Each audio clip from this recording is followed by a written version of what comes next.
What's up? Welcome back to Make It Stick. We're going to start off, as we always do, by checking Anki.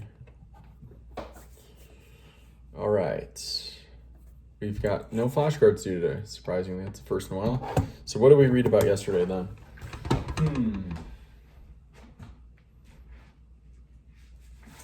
I believe we would have got through basically two more concepts in the section on... It was called illusions and memory distortions.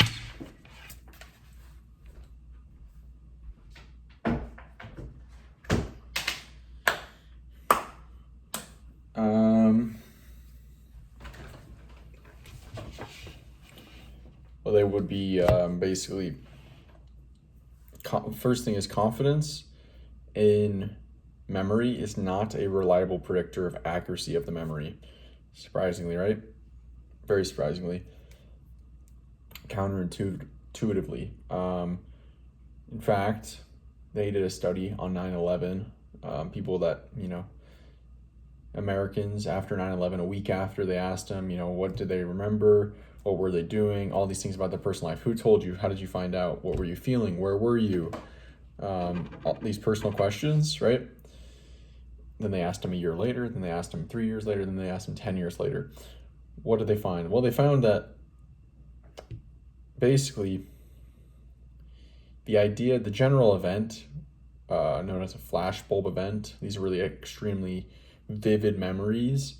The actual general idea of the event was not really lost, but the personal, emotional events, who told them what happened, what they were doing, the emotions they were feeling, all these things that they personally experienced,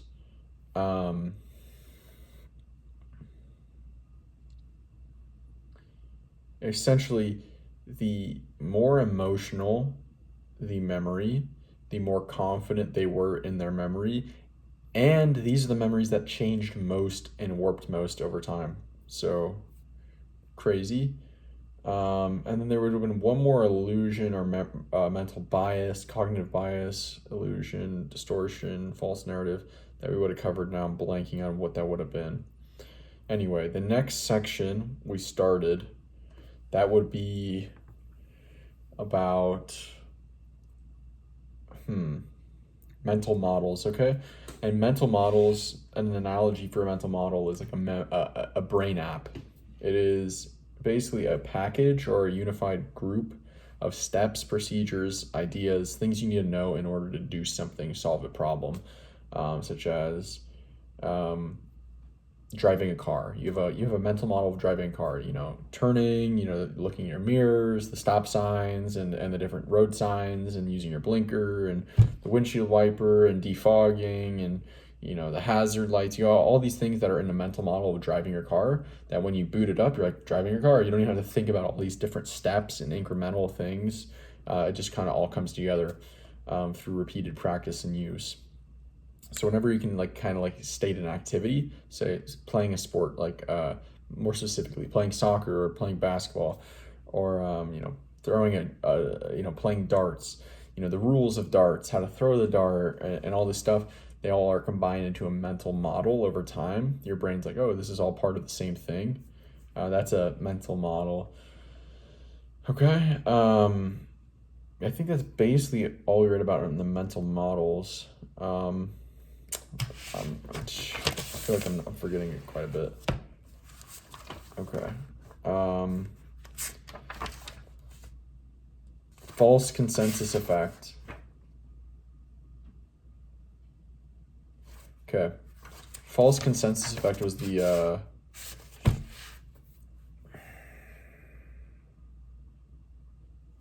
that was the last cognitive bias illusion we read about. The false consensus bias is basically where we are predisposed to think others believe what we believe. Where we think that most people think like we do, they see the world like we do, they share the same worldview, the same beliefs as we do, and that's what we're predisposed to think, rather than actually objectively thinking and realizing that everyone has slightly different beliefs. Some people differ broadly, it's this unawareness that our worldviews and beliefs are subjective, and then basically projecting that onto other people. That's the false consensus effect. Yeah. Cool.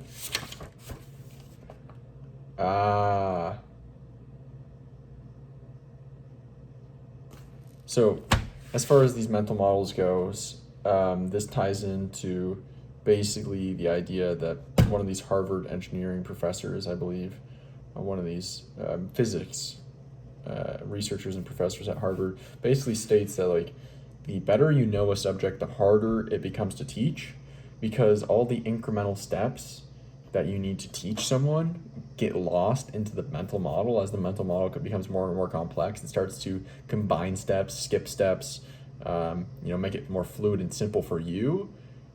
But then you forget all the steps you had to take to build each little part of that.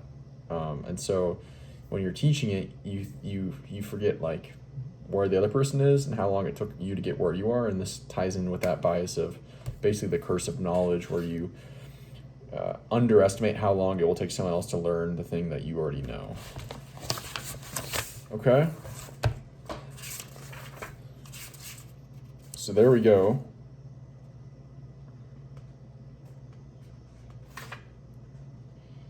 That doesn't mean you're a worse teacher if you know you're an expert at the subject. It means it's harder for you. Okay? Now I'm going to continue reading, and then I'll be back to recall in a bit. All right, guys, what did we read about here for the day? Well, we finished the section on mental models. The last kind of idea was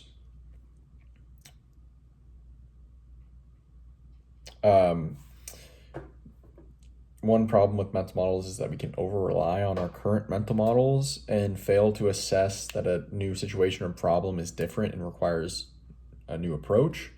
I kind of wrote down, or kind of think of this as like, when people have a hammer, they start to see problems. They can tend to see problems as just nails. They see everything as a nail, even though it might be a screw, even though it might be a staple, even though it might be an electrical problem or a painting problem or whatever. You just see a hammer. I got a hammer. Hit everything with the hammer because that's what you know.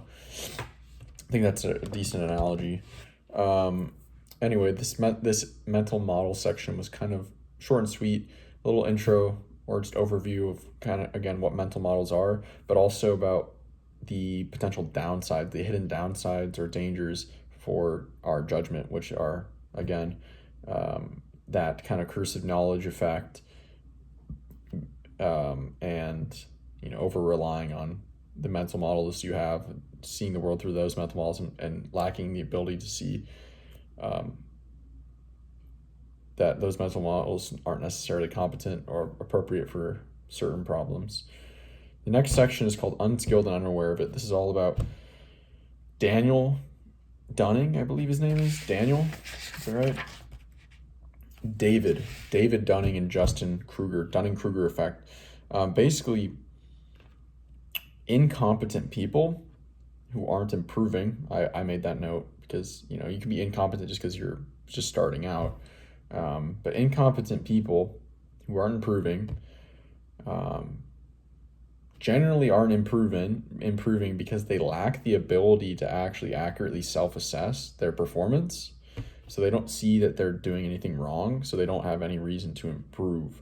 And I was kind of thinking like, oh, maybe being a perfectionist then isn't necessarily such a bad thing. Yes, maybe makes it more difficult mentally, but you see all the errors you're making, and so you have all these things you can constantly improve on, rather than being just like, you don't see any of the details. This is something I've seen is like, I've seen a lot of nuance in my work and all the shortcomings, and definitely be able to see that in other people as well.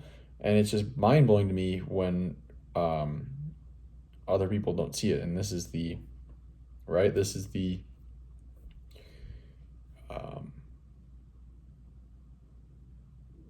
what is it called? Consensus effect? Failed consensus effect? We just talked about this. False consensus effect. Yeah, I'm like, how do the other people not see the world like me? There you go. These kind of things are in all your life. These cognitive biases, the way the mind works, shortcut to the mind, the false narratives, and traps you can fall into. Anyway, they often have a lack an ability to see, right, their performance accurately, and so they can't improve when they have nothing to prove on. They're already good. Okay, and so then there was 3 studies on logic exams that were given out to students. The first study basically finds that the people who performed the worst on the logic exams actually believed they did. They're accurate, like their self-assessment. They were asked to, like, how do you think you did? The people who did the worst were the most inaccurate at self-assessing their performance.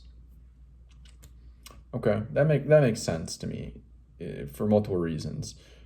Because if you just say, oh, I'm 50%, I'm average, if the average person says they think they're average or slightly above average, well, then the worst are going to be the worst at estimating, right? They're going to be the biggest difference. But the finding is that, what I already just said, the worse they performed, the more inaccurate their self-assessment. So the more overconfident they were, the more incompetent they were. So study 2 basically finds that after the exam, they're giving the students other students' exam answers, and they're allowed to look at their answers and kind of reassess their performance. Again, the worst performers gained the least amount of benefit. This one is much more telling because you have the most room to improve, but you see other people's performance, and it barely affects how you, or doesn't change at all. Whereas the people that did better actually self-assessed even better after that, in comparison. And then the third exam, or the third study, finds that the low performers, the bottom quartile, who were given a 10-minute lesson on how some logic, I think it was like the law of syllogism or some type of logical instruction after the exam for just 10 minutes, those people did actually end up performing or self-assessing more accurately than those that had something unrelated, some unrelated teaching, or yeah. So that gives hope for the world. Basically, that if you can improve your metacognition, you can improve like how you self-judge your performance, better at becoming more accurate at judging your own performance. You can break out of this like incompetency trap where you can't improve because you can't see how well you do, or you assess your own performance. So that the solution is actually becoming better at accurately assessing your own performance, which you can do from, for example, like in this example, just learning more about what is good, what is bad, like what performance wise, like what is a right answer, what is a wrong answer, what is a competent answer, what is an incompetent answer. So that's good, but the problem is if you are incompetent, you don't think you need to improve anything, why would you seek out learning? Why would you seek out to improve anything? So that's where it probably falls on parents, managers, bosses, executives, teachers, people that have some influence on this person to help them. And surely everybody has some levels of this in different areas. Dunning and Kruger, they kind of put out some theories. Why is this the case? Why are like the most incompetent the most overconfident? Well, there's a few theories. First of all, getting actual performance on, especially when you do something wrong in the real world, like day-to-day adult life, is probably not very doesn't happen very often. So you're lacking this constant feedback. Second of all, when you do get that feedback, most people will probably reject it anyway, and they'll blame whatever poor performance not on them, on other people, on externalities, on the tools, times, whatever. They don't take responsibility for their performance or lack of good performance. So, and then the third theory was kind of just like, what would this have been? Because it would have been lack of responsibility, it would have been lack of feedback, and then the third would be, I don't remember exactly. Some people have a poor ability to actually assess other people's performance. And so if you can't assess other people's performance accurately, well, then how are you going to compare if you're doing well or poorly in comparison? So this comparison thing is like, don't compare to others, don't compare to others. Sounds great, just like it sounds great to be like, don't be a perfectionist. But in reality, comparing yourself to others actually helps you understand where you're at in your level of competence. Okay?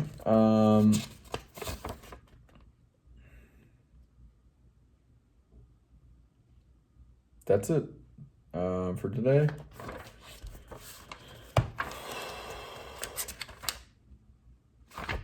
Yeah, we're now on the bottom of page 122. Only 8 pages about left. Just about 8 pages until we're on to chapter 6, or at least done with chapter 5. So that's it for today. I will talk to you guys later. See ya.